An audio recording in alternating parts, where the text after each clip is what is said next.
स्वर्गीय नारायण पोखरेल गुरुङलाई मान्दछौँ, जसले आफ्नो मृत्युसँगै यो युगलाई नयाँ मार्गमा डोर्याएर अगाडि बढ्नुभयो। शरीर भौतिक शरीर नरहे पनि उहाँ हाम्रो बीचमा कहिले मर्नु भएको छैन, अमर हुनुहुन्छ। त्यसको एउटा मात्र उदाहरण तपाईँको गाउँ घर छेउमा भएको मन्दिरमा बिहान उठ्नुहोस्, नारायण पोखरेल गुरुङमान हुनुहुन्छ। साँझ सुत्नुभन्दा अगाडि नारायण पोखरेल गुरुङमान हुनुहुन्छ। हाम्रा प्रवचनमा नारायण पोखरेल गुरुङमान हुनुहुन्छ।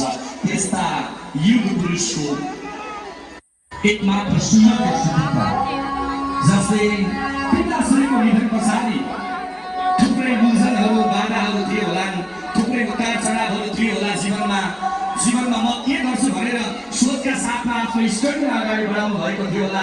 जब अकस्मात पिताजीको निधन भयो, त्यो दुःखद क्षणमा पनि एउटा शक्ति प्राप्ति गर्नुभयो। मैले अब आफ्ना व्यक्तिगत स्वार्थ, मैले आफ्ना व्यक्तिगत रहरहरूलाई मानेर पिताजीको अभियानलाई अगाडि बढाउनु पर्छ।